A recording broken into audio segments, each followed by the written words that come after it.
What's going on, YouTube? It's your boy Christian, aka I Hate You Dior, and I'm coming at you guys today with my official locks and parlays for UFC 309. What I think the best picks are and what I think the best opportunities to make money are with this card that's coming up on Saturday. I'm gonna put some of my parlays up on screen right here. I'm not gonna go too much into them right now, but first I kind of wanted to get into the main card, so I'm gonna pull up my screen right here. We're gonna switch it up a little bit in this video, you know. Now, I'm gonna keep it a buck with you. I don't really care to go ahead and talk about every fight in detail because I don't really care about every fight, but just to skim through it, Veronica Hardy versus Eduarda Morta. Veronica Hardy, I just think is better. But Eduarda Morta, I haven't, don't know too much about her, but from what I've seen of Veronica Hardy, pretty good grappler, so throw her, not in a parlay, but she definitely, I think, a good pick. This fight's tough because Basel Hafez is pretty tricky, and so is Oban Elliott. But eyeball test, I'm going to go with Basel Hafez. I wouldn't bet on that fight. Mickey Gall versus Ramiz Brahimaj. I'm going with Mickey Gall, but that's not a safe pick. Marcin Tybura versus Janata Deniz. So this is where a fight that I actually care about because you have Janata Deniz versus Marcin Tybura. So Marcin Tybura, older heavyweight, been around for a while. Good grappler. Recently took down, I believe it was Tai Tuivasa, submitted him. Janata Deniz, 8-0, just knocked out Austin Lane. Was supposed to fight Derek Lewis at UFC Edmonton. Good knockout power, good takedown defense.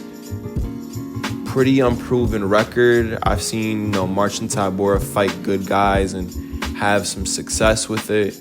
Seen him fight Tom. I'm pretty sure it was Tom submitted him, so we didn't get knocked out by Tom.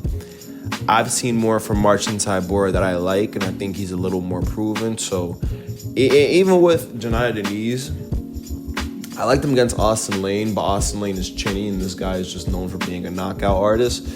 When he was going to fight Derek Lewis, I had my money on Derek Lewis because I just thought that was a perfect fight for him. I still feel the same way with Marcin Tybura. I think Marcin Tybura has the skill set and experience to get Janata Deniz out of there by perhaps a submission or maybe a decision. It will probably be a close fight, though.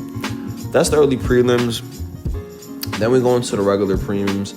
David Onama versus Roberto Romero. They didn't let anyone bet on this fight, at least not from what I was seeing, but Roberto Romero's debut against David Onama. I'm going to go with David Onama because how is this your debut? That's actually kind of crazy. In the UFC debut in MMA, man, I'm about to find out right now because that's actually Roberto Romero UFC. It's what the fuck? Tapology. No, so he has a record. So I guess that's his UFC record, 8-3. Lost to the decision loss. Doesn't say a loss from what. Submissions, decisions, KOs.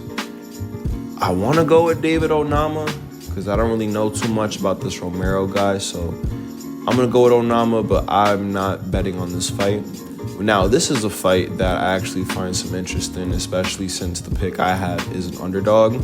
Jim Miller versus Damon Jackson. I'm going with Jim Miller. How the fuck do I get this off my screen? I don't want to buy the pay-per-view. That bullshit off my screen. I'm going on Stream East, and I'm pirating it. Do something about it, Dana. So Jim Miller versus Damon Jackson, right? Last fight for Damon Jackson was a loss. He fought Stipe Miocic. Damon Jackson is a featherweight. Lost to Ilia Topuria, got knocked out. Basically a jobber at featherweight. Always the nail, not really the hammer. Lost to Dan Ige, lost to Topuria, lost to Stipe. I probably forgetting a couple of names off the top of my head, but he has some pretty notable losses in featherweight. Coming up to lightweight for this one against Jim Miller, whose last fight was against Bobby Green at UFC 300. pretty bad damage he took in that fight. Bobby Green did take him to a not a competitive decision, but a long 15-minute decision where Jim Miller got cut up pretty bad. That being said, though, Damon Jackson's never really been that good, and I think him moving up to featherweight to lightweight, it's going to cost him a bit. He's going to be a little bit slower, have a little bit more power, but Jim Miller is pretty durable, especially after that beating he took from Bobby Green. And I think just Jim Miller's still pretty good, especially at his age. Before the Bobby Green fight, he was on like a 3 or 4 fight winning streak, all by finishes. Damon Jackson's pretty chinny.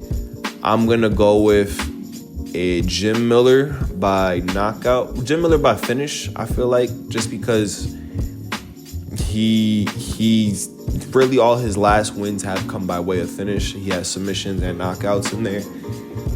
And, like, Damon Jackson's just not good. Like, he's losing to, like, these guys that aren't that good at featherweight neither. And he's, like, losing pretty bad in some cases. Moving up to lightweight randomly, I don't know. I don't think it's going to be a good fight for Damon Jackson. Still be a fun, entertaining fight, I feel like, because I still like watching both of them fight. But I just think Jim Miller's going to win. He is where are the odds? Plus 150. So I have him in some of my parlays because I think he's good money right there. Going up, we have Chris Weidman versus Eric Anders. Oh, man. So Chris Weidman, last fight, win against Bruno Silva where he eye-poked him. Before that, fought Brad Tavares, decision loss. Before that, 2 years layoff, fought Uriah Hall, leg break TKO. And in between that and the Brad Tavares fight, he's been getting his leg healed. Eric Anders, what is his record exactly? I'm not too familiar. I'm familiar with Eric Anders. I don't know his record off the top of my head. Let me pull up his UFC page. We'll learn together, guys. I'm going straight into this. So last fight was against Jamie Pickett. Before that, he fought Kyle Dawkins. Marc-Andre Barriou lost by decision. Jung Young Park lost by decision. Muniz gets submitted. And Stewart, a decision win. Okay, so it's pretty up and down. 47% striking accuracy, 26% takedown accuracy. I know Eric Anders is a striking guy, but Chris Weidman's old. He's definitely going to be the slower man in this matchup. And he lost to Brad Tavares in a decision where it was like, okay, well, he didn't really showing too much. And it's clear that his leg has healed, but even then, it's like, okay, Bruno Silva fight was very competitive. And had it not had been for the eye pokes, it might have been bad for Chris Weidman, but he ended up getting the win by eye poke TKO. I just think that Eric Anders is going to have more for him in this fight and just be the younger, faster guy. I do see why the odds are minus 102, minus 118, because this really can go either way. Chris Weidman's not really that bad for his age, and him being 40 in a bigger weight class kind of does benefit him. Eric Anders is pretty up and down, especially at middleweight, but I wouldn't put either of these guys in a parlay. Live betting might be a little bit better, but yeah, just not good money right there. Another option where I think is good money, Jonathan Martinez versus Marcus McGee. I'm going with Jonathan Martinez. I think he is 100% a lock. Marcus McGee is pretty good. Last few wins coming by way of finish. Is he wearing purple shorts? Oh, wow, he has the purple shorts. Okay. I see, purple shorts. There's a good win record with those shorts. I'm just saying, man, he might... I'm not saying this adds to it, but this adds to it, right? So Jonathan Martinez, last fight was with Jose Aldo at UFC 301, my bad. But competitive fight with Aldo, gave Aldo a good fight. Jonathan Martinez before that, he fought Adrian Yanez, fought Cub Swanson, fought Said Nurmagomedov. Leg kick TKOs on this guy's record. He has a bunch of them. Before he lost to Aldo, was on a good winning streak, and people were saying that he's the next guy up at bantamweight. Unfortunately, that night with Aldo, it still wasn't good for him, but I think Jonathan Martinez has every tool in the book to get it done against Marcus McGee, who's a bit older, especially at bantamweight. He's, I believe, 35. Good boxer, a lot of finishes, good power in his hands, but I think his record, he hasn't really faced a guy like Jonathan Martinez. And I just think Jonathan Martinez is very good, and people tend to forget that because of the Jose Aldo fight. Best, kicks, one of the best kickers in the UFC, especially in the bantamweight division. Marcus McGee's never really faced a guy like that. Trains at a very good gym. I believe he trains with Sean O'Malley, but I got to go with Jonathan Martinez. I think him being a plus 124 underdog is a bit crazy, especially since we haven't seen any high-level competition fights from Marcus McGee. So I'm going with Jonathan Martinez, right, by either a TKO or a decision. Mauricio Rufy versus James Lontop. Yeah, bet the house on Mauricio Rufy. Fighting Nerd knocked out Jamie Malarkey in the first round. Lontop is like 1-3 in his last 4. Yeah, Mauricio Rufy. I don't need to talk too much about that. Like, that is also a lock, I think. There's no way you can bet against this guy because he's just going to win this fight. They had to get this guy short notice because he switched opponents 3 times, and no one else wanted to fight him because he's just that good, right? Karine Silva versus Viviane Araújo. I'm giving it to Karine Silva, who is the younger woman. That is literally it. She's coming off a win. Araújo's coming off a loss. Araújo's old. She's been in this for a while. I'm going Karine Silva, right? Bo Nickel versus Paul Craig. Oh my God, this fucking fight.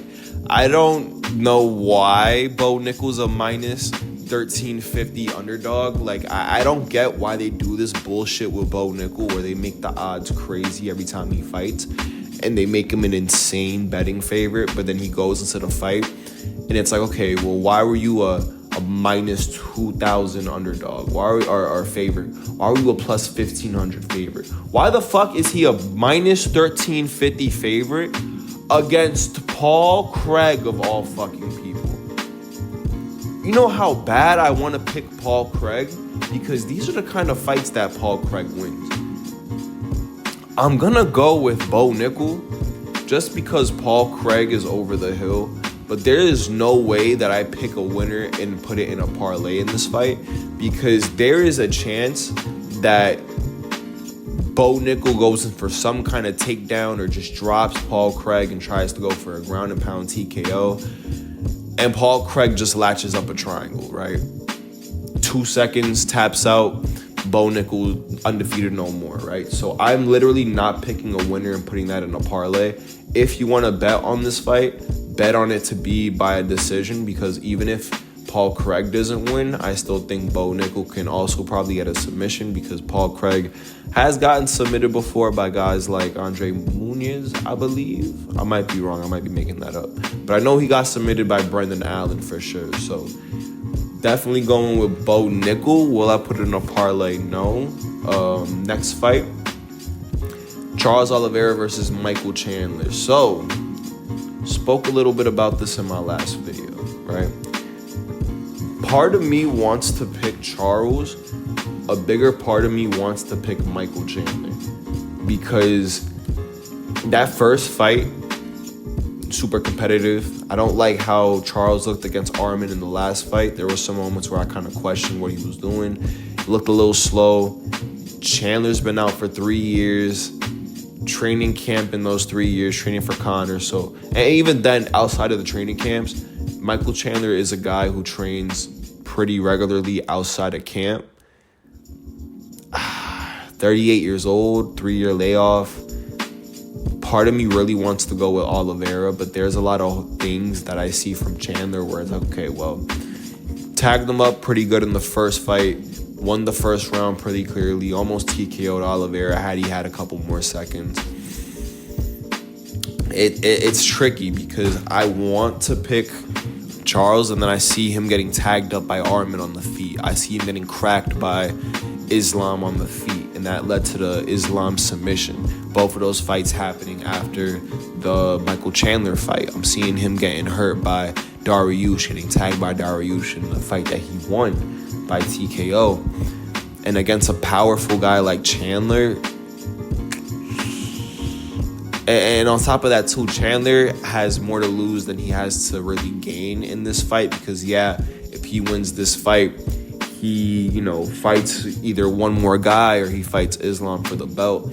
If Michael Chandler loses this fight, he's lost to all the top guys at, lightweight at the UFC at that point. And then what's really left for him? Fighting fucking Moicano and Fiziev and Jalen Turner. I don't think he wants that at his age, especially.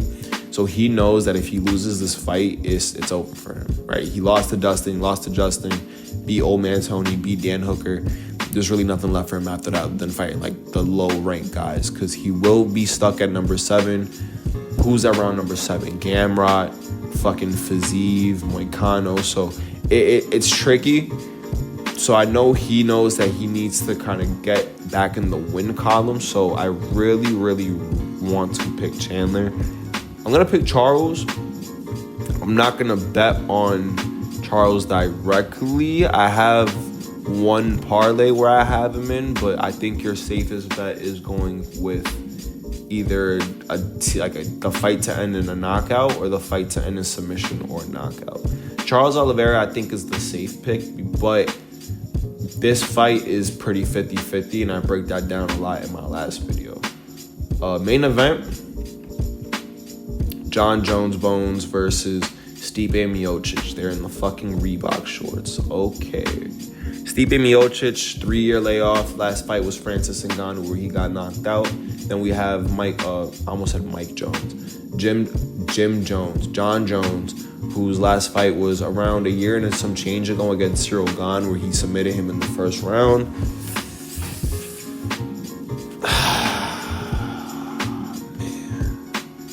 Stipe.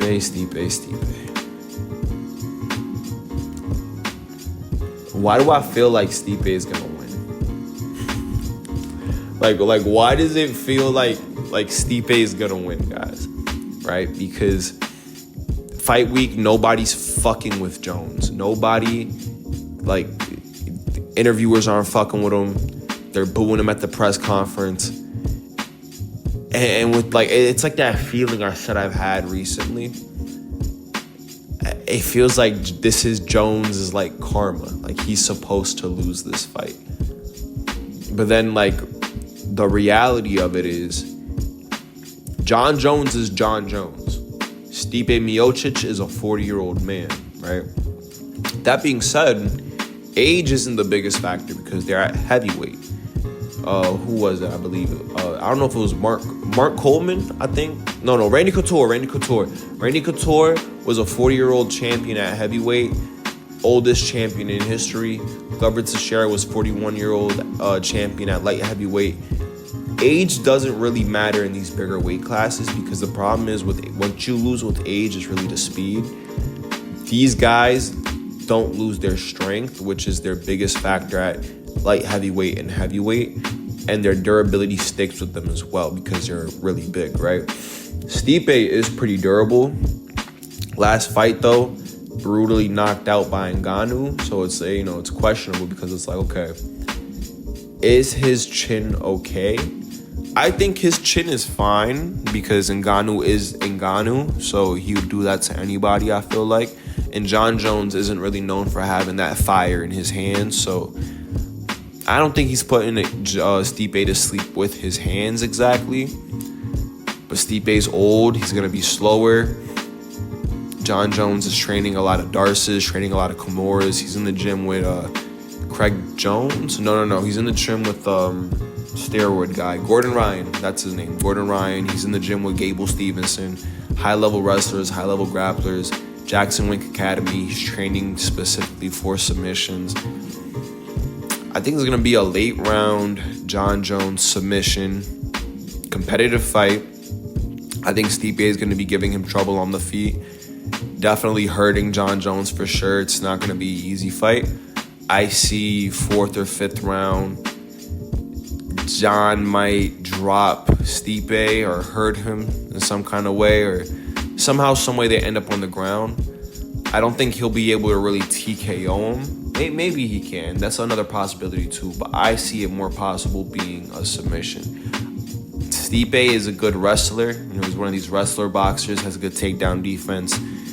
Submission defense is good, but he's older. Submission, jiu-jitsu is not really his thing. So I'm going to go with Jon Jones by submission or TKO in the later round. First parlay I made is Veronica Hardy, Jim Miller, Jonathan Martinez by KO or by decision, Mauricio Rufy by KO or submission. I'll explain that one right now. Charles Oliveira by TKO or submission, or Jon Jones by submission or on points. Veronica Hardy, I think, is good money against Eduardo Morta. Jim Miller is a good underdog against Damon Jackson. Jonathan Martinez by TKO or points. I don't see him winning by a submission. He's not really a submission guy. Even then, Marcus McGee has pretty good submission defense, so that's a pretty good safe bet. Most of his fights do tend to go to decision or end in a KO, so easy money right there. Mauricio Rufy by KO or submission. I know he's probably not going to get a submission, but to get the best money's worth out of Mauricio Rufy from at least what I've seen, you're better off just doing it like this because it's a -190. The odds are a lot more in favor of him if you do regular KO or regular finish. So you're better off picking this to get the best odds for a Mauricio Rufy win. Charles Oliveira by KO or submission. The fight's not going to decision, so it's safe to put that. Jon Jones by submission or on points. Stipe is pretty durable. I can see the fight going all 5 rounds, but like I said, Jon Jones is training in the gym for submissions. Also, the money on it is not that bad, plus 105. It's a plus 4,052 parlay. $5 wins me back $207. Easy money right there, especially if you're putting up so little, as much as 5. Next parlay, Marcin Tybura versus Jonata Diniz. Will the fight go to distance? No. Jonathan Martinez moneyline against Marcus McGee. Mauricio Rufy moneyline against James Lontop. How will the fight end? By submission for Bo Nickel and Paul Craig. Charles Oliveira by KO or submission. Jon Jones by KO or submission, right? Put up 5, getting back 81, so a little safer, but still some good money to be made right there. Marcin Tybura money line, Jim Miller money line, Jonathan Martinez money line, Mauricio Rufy money line, Kareem Silva money line. And how will the fight end for Charles Oliveira versus Michael Chandler? KO TKO. $5 wins you back 130. So I think these are some pretty safe parlays. I know I haven't had the best luck these last 2 events, but I did my research. I know these fighters, so we're going into this one prepared. I think these are some safe bets to make, but do your own research as per usual. See what you think is the best and make, educated decisions. And let me know what you're going to go with in the comments below. Let me know what your picks are, what you think about some of these fights. If you agree with me, leave a comment below. If you disagree with me, leave a comment below. If you like the video, leave a like. If you like videos like these, subscribe to the channel and turn on post notifications so you get notified every time I upload a new video. 99% of my viewers aren't subscribed to the channel, so if you're not subscribed, what are you doing? You're sleeping on some of the best content on YouTube right now when it comes to MMA. Other than that, though, I appreciate you guys watching, and I'm going to see you guys in the next one. Peace. Cuba!